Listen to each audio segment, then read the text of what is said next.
ರಾಜ್ಯದ ಜನರಿಗೆ ಮತ್ತೊಂದು ಗೋಲ್ಡ್ ನ ಗುಡ್ ನ್ಯೂಸ್ ಸಿಗ್ತಾ ಇದೆ. KGF ಆದ್ಮೇಲೆ ಚಿಕ್ಕಬಳ್ಳಾಪುರದಲ್ಲೂ ಕೂಡ ಚಿನ್ನದ ಗಣಿ ಅಡಗಿದ್ಯಾ ಅನ್ನುವ ಪ್ರಶ್ನೆ. ಕರ್ನಾಟಕ ಮತ್ತು ಆಂಧ್ರ ಗಡಿಯ ಮಣ್ಣಿನಲ್ಲಿ ಬಂಗಾರದ ಸಂಪತ್ತು ತುಂಬಿದ್ಯಾ? ಆಂಧ್ರದ ಕದಿರಿ, ಕರ್ನಾಟಕದ ಗುಡಿಬಂಡೆ ಸುತ್ತಮುತ್ತ ಚಿನ್ನ ಇದೆಯಾ? ಮಣ್ಣಿನಲ್ಲಿ ಅಡಗಿರುವ ಚಿನ್ನಕ್ಕೆ ಇದೀಗ ಶೋಧ ಕಾರ್ಯ ಶುರುವಾಗಿದೆ. ಜಿಯೋಲಾಜಿಕಲ್ ಸರ್ವೆ ಆಫ್ ಇಂಡಿಯಾದಿಂದ ಇದೀಗ ಸರ್ವೆಗೆ ಮುಂದಾಗ್ತಾ ಇದ್ದು ಹೈಟೆಕ್ ಸೆನ್ಸಾರ್ ಮೂಲಕ ಖನಿಜ ಸಂಪತ್ತಿನ ಒಂದು ಡೇಟಾ ಅಥವಾ ದತ್ತಾಂಶವನ್ನ ಸಂಗ್ರಹ ಮಾಡೋಕೆ ಮುಂದಾಗ್ತಾ ಇದ್ದಾರೆ. ಇದೀಗ ಆ ಡೇಟಾವನ್ನ ಪರಿಶೀಲಿಸ್ತಾ ಇದ್ದಾರೆ ವಿಜ್ಞಾನಿಗಳು. ಅಧಿಕೃತ ವರದಿಗಾಗಿ ಈ ಭಾಗದ ಜನ ಕಾದ್ ಕುಳಿತಿದ್ದಾರೆ. ಏನ್ ಸಿಗ್ಬೋದು ನಮ್ಮೂರಲ್ಲಿ, ನಮ್ಮ ಮನೆ ಕೆಳಗೆ ಅಂತ. ಒಂದ್ ವೇಳೆ ಚಿನ್ನದ ಗಣಿ ಸಿಕ್ಬಿಟ್ರೆ ರಾಜ್ಯದ ಆರ್ಥಿಕತೆಗೆ ಬೂಸ್ಟ್ ಮತ್ತಷ್ಟು ಹೆಚ್ಚಾದಂತಾಗತ್ತೆ. 2026 ಆರಂಭ ಆಗಿದ್ದು ಚಿನ್ನ ಬೆಳ್ಳಿ ವಿಪರೀತ ದರ ಏರಿಕೆ ಆಗ್ತದೆ. ಮತ್ತೊಂದು ನಮ್ಮೂರುಗಳು ಅಂದ್ರೆ ನಮ್ಮ ಕರ್ನಾಟಕದಲ್ಲಿ ಕೆಲವೊಂದ್ ಕಡೆ ನಿಧಿ ಇದೆಯಾ ಅನ್ನುವ ಅನುಮಾನ. ಕೆಲವೊಂದ್ ಕಡೆ ಸಿಕ್ಕಿತ್ತು, ಪರಿಶೋಧನೆ ಕೂಡ ಮಾಡ್ತಾ ಇದ್ದಾರೆ, ಇನ್ನೂ ಏನಾದರೂ ಸಿಗ್ಬೋದಾ ಅಂತ. ಅದಕ್ಕೆ ಇದೀಗ ಮತ್ತೊಂದು ಒಂದು ಪುಷ್ಟಿ ಕೊಡುವಂತಹ ಅಂಶ, ಚಿಕ್ಕಬಳ್ಳಾಪುರದ ಗುಡಿಬಂಡೆಯಲ್ಲೂ ಕೂಡ ಏನಾದ್ರು ಇದೆಯಾ ಅಂತ. ಹಂಗನ್ಕಂಡು ಇವರು ಲಕ್ಕುಂಡಿಯಲ್ಲೆಲ್ಲ ಈ ಪಾಯ ಆಗಿತ್ತಾರಲ್ಲ, ಹಂಗ್ ಚೆಕ್ ಮಾಡ್ತಾ ಇದ್ರಲ್ಲ, ಹಂಗೋಗಲ್ಲ ಇವರು. ಸೆನ್ಸಾರ್ ಮುಖಾಂತರ ಅದಕ್ಕೆ ಅಂತ ಮೆಟಲ್ ಏನಾದ್ರು ಇದೆಯಾ ಈ ಭೂಮಿಯಲ್ಲಿ ಅಂತ ನೋಡಕ್ಕೆ, ಅಥವಾ ಈ ಮಣ್ಣಿನಲ್ಲಿ ಚಿನ್ನ ಸಿಗ್ಬೋದಾ ಏನು ಎತ್ತ ಅಂತ ನೋಡಕ್ಕೆ ಎಕ್ವಿಪ್ಮೆಂಟ್ಗಳೇನಿದಾವೆ ಅವನ್ನ ಬಳಸ್ತಾರೆ.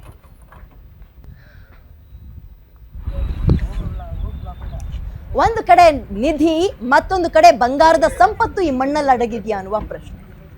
ಮೋರ್ ಡೀಟೇಲ್ಸ್ ನನ್ನ ಕಲೀಗ ರಾಜಪ್ಪ ನೀಡ್ತಾರೆ. ರಾಜಪ್ಪ, ಒಂದ್ ವೇಳೆ ಹೌದು ಅನ್ನೋದಾಗ್ಬಿಟ್ರೆ ನಿಜಕ್ಕೂ ರಾಜ್ಯಕ್ಕೆ, ಅದರಲ್ಲೂ ಸರ್ಕಾರಕ್ಕೆ ಸಿಹಿ ಸುದ್ದಿ.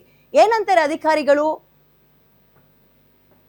ವಿದ್ಯಾ, ಖಂಡಿತ ಕೋಲಾರ ಚಿಕ್ಕಬಳ್ಳಾಪುರ ಅಖಂಡ ಕರ್ನಾಟಕ, ಅಖಂಡ ಜಿಲ್ಲೆ ಆಗಿದ್ದಾಗ ಇದನ್ನು ಒಂಥರ ಚಿನ್ನದ ಜಿಲ್ಲೆ ಅಂತ ಕರಿತಾ ಇದ್ರು. ಇದೀಗ ಚಿಕ್ಕಬಳ್ಳಾಪುರ ಈಗ ಬೇರ್ಪಟ್ಟು ಈಗ ಚಿಕ್ಕಬಳ್ಳಾಪುರ ಜಿಲ್ಲೆ ಆಗಿರೋದ್ರಿಂದ ಇದು ಕೂಡ ಈಗ ಚಿನ್ನದ ಗಣಿ ಅಂತ ಕರ್ಸ್ಕೊಳ್ಳೋಕೆ ಇನ್ನೇನು ಕೆಲವೇ ದಿನಗಳು ಮಾತ್ರ ಬಾಕಿ ಇರ್ಬೋದು ಅಂತ ಒಂದು ವಿಜ್ಞಾನಿಗಳು ಸಹ ಹೇಳ್ತಾ ಇರ್ತಕ್ಕಂಥದ್ದು. ಕೋಲಾರ KGF ನಲ್ಲಿ ಈಗಾಗಲೇ ಬಂಗಾರ ಪತ್ತೆ ಆಗಿರ್ತಕ್ಕಂಥದ್ದು, ಅಲ್ಲಿ ಒಂದು ಗಣಿ ಕೂಡ ಆರಂಭ ಆಗಿತ್ತು, ಈಗ ಅದು ಕ್ಲೋಸ್ ಆಗಿರ್ತಕ್ಕಂಥ. ಆದ್ರೆ ಆಂಧ್ರದ ಕದ್ರಿಯಲ್ಲಿ ಈಗ ಸಾಕಷ್ಟು ಟನ್ಗಟ್ಟಲೆ ಬಂಗಾರದ ನಿಕ್ಷೇಪಗಳು ಸಿಕ್ಕಿರ್ತಕ್ಕಂಥದ್ದು. ಅದೇ ಒಂದು ಕಾಂಟ್ಯಾಕ್ಟ್, ಅದೇ ಕನೆಕ್ಟ್ ಇಲ್ಲಿಗೂ ಇರಬಹುದು ಅಂತಕ್ಕಂಥ ಉದ್ದೇಶದಿಂದ ಇವತ್ತು ವಿಜ್ಞಾನಿಗಳು ಒಂದು ಹೈಟೆಕ್ ಸರ್ವೆ ಮಾಡ್ತಾ ಇರ್ತಕ್ಕಂಥದ್ದು. ಜಿಯೋಲಾಜಿಕಲ್ ಸರ್ವೆ ಆಫ್ ಇಂಡಿಯಾ ಒಂದು ವತಿಯಿಂದ, ಅಂದ್ರೆ GSC ವತಿಯಿಂದ ಒಂದು ಸರ್ವೆ ಕಾರ್ಯ ಮಾಡ್ತಾ ಇರ್ತಕ್ಕಂಥದ್ದು. ಹೆಲಿಕಾಪ್ಟರ್ ಮುಖಾಂತರ ಇಡೀ ಆ ಒಂದು ಗುಡಿಬಂಡೆ ಭಾಗ ಏನಿದೆ, ಆ ಒಂದು ಭಾಗ ಪೂರ್ತಿ ಕೂಡ ಒಂದು ಅರಣ್ಯ ಪ್ರದೇಶ ಇದೆ. ಆ ಒಂದು ಅರಣ್ಯ ಪ್ರದೇಶ ಪೂರ್ತಿ ಆ ಒಂದು ಸರ್ವೆ ಕಾರ್ಯ ಮಾಡ್ತಾ ಇರ್ತಕ್ಕಂಥದ್ದು. ಹೈಟೆಕ್ ರೆಡಾರ್ಗಳ ಮುಖಾಂತರ ಸರ್ವೆ ಮಾಡಿ ದತ್ತಾಂಶಗಳನ್ನ ಸಂಗ್ರಹ ಮಾಡ್ತಾ ಇದ್ದಾರೆ. ಒಂದು ವೇಳೆ ಇಲ್ಲಿ ಚಿನ್ನದ ಹದಿರು ಪತ್ತೆ ಆದ್ರೆ ಇಡೀ ರಾಜ್ಯ ಹಾಗೂ ದೇಶಕ್ಕೆ ಆರ್ಥಿಕತೆ ಒಂದು ಬೂಸ್ಟರ್ ಸಿಗ್ಲಿದೆ ಅಂತಕ್ಕಂಥ ಮಾಹಿತಿ ಕೂಡ ಅಲ್ಲಿ ಲಭ್ಯ ಆಗಿರ್ತಕ್ಕಂಥದ್ದು.